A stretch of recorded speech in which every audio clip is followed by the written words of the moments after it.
Hello guys, welcome my channel Sonai lifestyle. তো আজ আমার বরের ছুটি, সকাল থেকে করার মতো কিছু নেই, তো ভেবে নিয়েছি একটু ঘুরতে যাব। কোথায় ঘুরতে যাব এখনও কিছু ঠিক হয়নি, তো এখন যাচ্ছি স্নান করতে, বেরিয়ে ঠিক করবো যে কোথায় যাব। তোমরা দেখতেই পাচ্ছ আমি স্নান করে একেবারে রেডি হয়ে চলে এসেছি। তো এবার তাড়াতাড়ি বেরোনো যাক। আমার বড় রেডি হয়ে গেছে, বাইক নিয়ে দাঁড়িয়ে আছে। তো চলো এবার যাওয়া যাক। আমরা বেরিয়ে পড়েছি। অনেক দিন ধরেই ভাবছিলাম মায়াপুর যাব, বাট আর কিছুতেই যাওয়া হচ্ছিল না। তো আজকে বেরিয়েই পড়লাম, যাই ঘুরে আসি। দেখো গাইস, রাস্তায় কত রোদ। একটা মানুষের শরীরে কত পরিমাণ এনার্জি থাকলে তবে তারা এই রোদের মধ্যে বেরোতে পারে। আমার বর তো প্রথমে রাজিই হচ্ছিল না। আমি বললাম রোদ উঠবে বলে কি ঘুরতে যাব না? সেটা হয়। সব থেকে বড় ব্যাপার হলো ফাইনালি ফাইনালি আমরা মায়াপুরে যাচ্ছি। কতদিনের ইচ্ছে ছিল, আজকে পূরণ হচ্ছে। রাস্তায় যেতে যেতে দেখলাম একটা কাকু বরফ জল বিক্রি করছে। আমি তো আবার এইসব দেখলে লোভ সামলাতে পারি না। বরফ জল খেতে আমার খুব ভালো লাগে। তো দেখো, খেতে গিয়ে শাড়িতে পরে শাড়িটা ভিজে গেছিল। তারপর আমি আর আমার বর বরফ জল খেলাম। উফ, এই গরমে বরফ জলটা খেয়ে যা শান্তি লাগলো, আলাদাই। আমার মতো কারা কারা বরফ জল খেতে ভালোবাসো বরফ জলটা খাবার অবশ্যই পর কমেন্ট করে আমরা কিন্তু আবার জানিও। রওনা হয়ে গিয়েছি মায়াপুরের পথে। চলো যাওয়া যাক। পৌঁছে গেছি আমরা ঘাটে। টিকিটও কেটে নিয়েছি। টিকিট কাটার পর যে বাকি খুচরো পয়সাগুলো পড়েছিল ওগুলো আমি দিয়ে দিলাম আমার বরের হাতে। তো চলো এবার যাওয়া যাক আস্তে আস্তে করে নৌকার দিকে। নৌকায় উঠবো গাইস। টিকিটটা হাতে নিয়ে আমি আস্তে আস্তে করে নৌকার দিকে এগিয়ে যাচ্ছি। জাস্ট চারপাশটা দেখো গাইস, কি দারুণ লাগছে। আমি এর আগে কোনোদিনও নৌকায় উঠিনি, আজকে ফার্স্ট টাইম উঠবো। একটু ভয় ভয় করছিল, কিন্তু কি করব, নৌকায় না উঠলে ওই পারে তো যেতে পারবো না। জায়গাটা অনেকটা ঢালু ছিল, আমি আস্তে আস্তে নেমে যাচ্ছি। তো চলো নৌকায় ওঠা যাক। সবাই নৌকায় উঠে পড়েছে, এবার আমিও উঠবো। তোমরা আমার মুখটা দেখেই হয়তো বুঝতে পারছো আমি কতটা ভয় পেয়ে রয়েছি। শুধু ভাবছি এই বুঝি পড়ে গেলাম, এই বুঝি পড়ে গেলাম। নৌকা ছেড়ে দিয়েছে, দেখো কত লোক উঠেছে একটা নৌকাতে।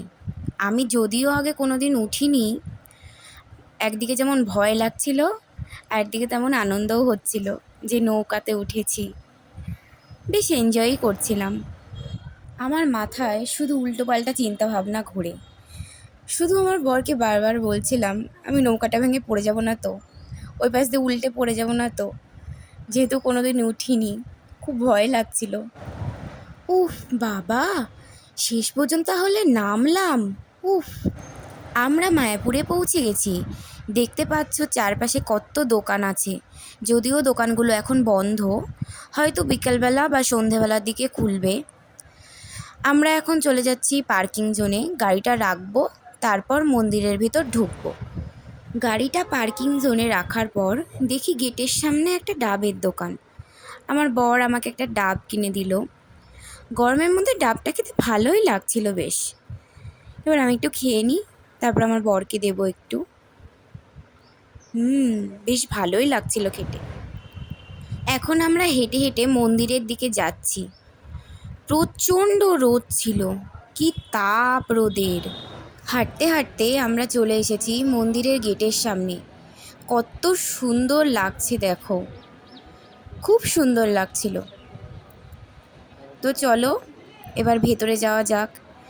প্রচুর মানুষ যাতায়াত করছে, আমরাও যাই একটু ঘুরে আসি। চলো ভেতরে যাওয়া যাক। আমরা ভেতরে চলে এসেছি। তোমরা দেখতে পাচ্ছ কতটা বড় আর কতটা সুন্দর এই মন্দির। আমার বর আমার ভিডিওটা করে দিচ্ছিল। মন্দিরের ভিতরে ক্যামেরা অ্যালাউ করে না, নয়তো তোমাদের ভেতরটা ঘুরিয়ে দেখাতে পারতাম। ও বারবার শুধু বলছিল একটু তাকাও একটু তাকাও। হ্যাঁ, আমিও বারবার পেছন দিকে ঘুরে ওর দিকে তাকাচ্ছিলাম। দেখো কতটা সুন্দর, এত শান্তি লাগছিল ভিতরে ঢুকে, তোমাদের কি বলবো গাইস, সত্যি কিছু বলার নেই।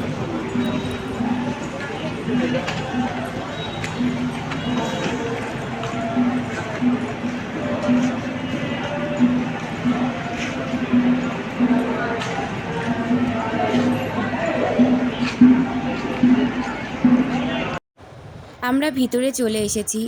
দেখতেই পাচ্ছ তোমরা কত রোদ উঠেছে। রোদের যা তাপ, গা হাত পা পুরো পুড়ে যাচ্ছে। তার মধ্যে দিয়ে আমরা ঘুরে বেরোচ্ছি। তো এখন মন্দিরের ভিতরে ঢুকবো।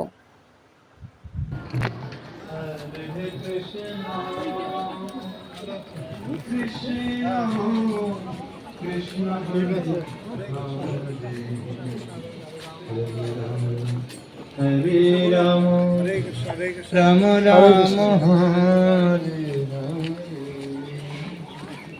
হরে কৃষ্ণ।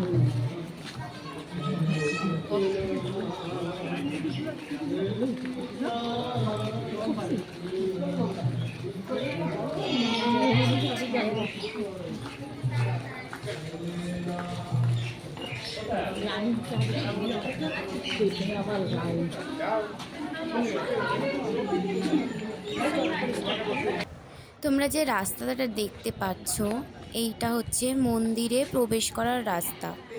এই রাস্তা দিয়ে জুতো ছাড়া খালি পায়ে মন্দিরে প্রবেশ করতে হয়। ভাবতে পারছো তোমরা, এই গরমের মধ্যে, রোদের মধ্যে খালি পায়ে এই রাস্তা দিয়ে হেঁটে যেতে হবে। আমাদের পায়ের অবস্থা তো পুরো খারাপ হয়ে গেছে। যখন জুতোটা খুললাম আর রাস্তার উপর পা রাখলাম, পাটা মনে হলো পুড়ে গেল।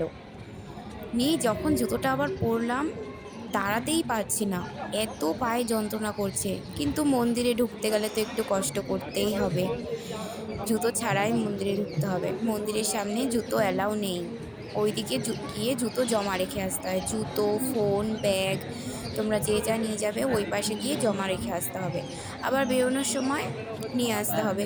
কিন্তু জুতো পরে প্রবেশ করতে দেবে না। এমনিতেই গরম, তারপর রাস্তা হয়েছিল পুরো আগুন, ওর মধ্যে দিয়ে আমরা পুরো দৌড়ে দৌড়ে গেছি, কি আর বলবো।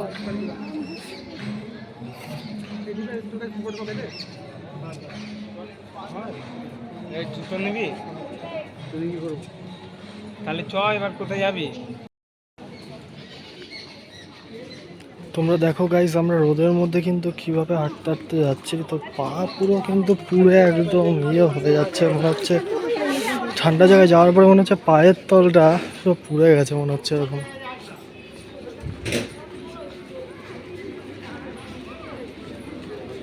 তো চলো, সামনে আমার সখী দাঁড়িয়ে আছে।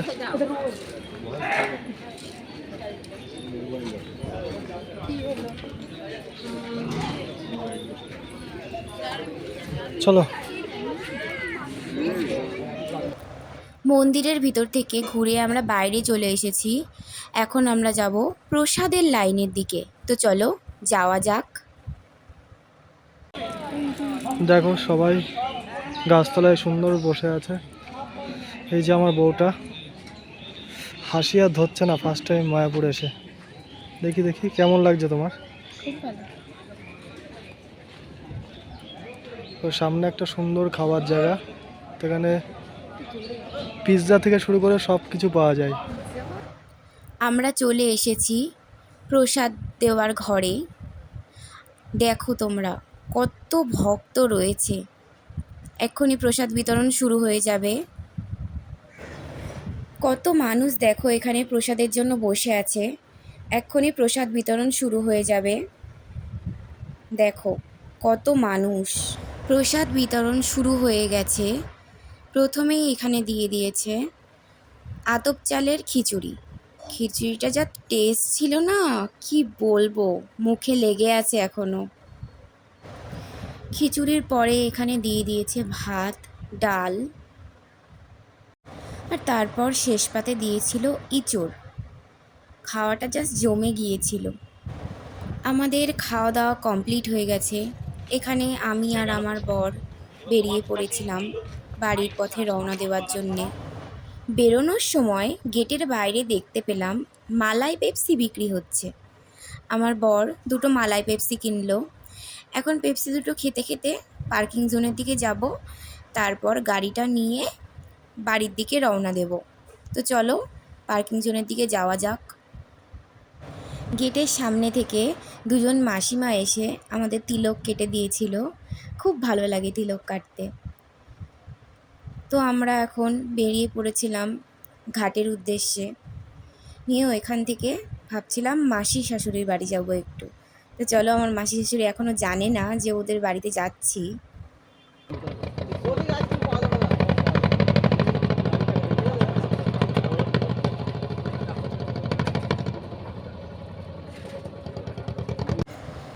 নৌকা ছেড়ে দিয়েছে, এখন আর ভয় লাগছিল না। প্রথমবার একটু ভয় ভয় লাগছিল, কিন্তু এখন আর ভয় লাগছিল না। তো চলো মাসি শাশুড়ির বাড়ির দিকে রওনা দেওয়া যাক। চলে এসেছি মাসি বাড়িতে। মাসি এখানে রান্না করছে। আর মাসি আমাকে জিজ্ঞাসা করছে, ভিডিও বানাচ্ছ নাকি? তখন আমি বললাম হ্যাঁ, ব্লগ বানাচ্ছি। চলো দেখি মাসি কি রান্না করছে। আহা, মাসি তো এখানে চাউমিন রান্না করছে। ও, খাওয়াটা আজকে জমে যাবে, পুরো জাস্ট জমে যাবে।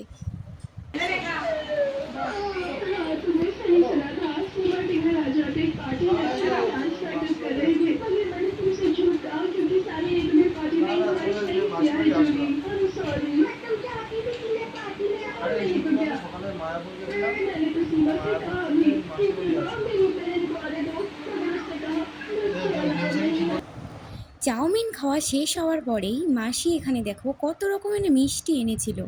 কিন্তু এতগুলো মিষ্টি কি একবারে খাওয়া যায়? কোনোদিনও যায় না, কিন্তু দেখে খুব লোভ লাগছিল। তো এখন আমরা বাড়ি যাচ্ছি, আর কোথাও যাব না, সব এনার্জি শেষ। আজকের ব্লগটা এই পর্যন্তই ছিল। কেমন লাগলো অবশ্যই জানাবেন। ভালো লাগলে লাইক, কমেন্ট, শেয়ার করতে ভুলবেন না। ও হ্যাঁ, সাবস্ক্রাইবটাও করে দেবেন কিন্তু। Bye bye.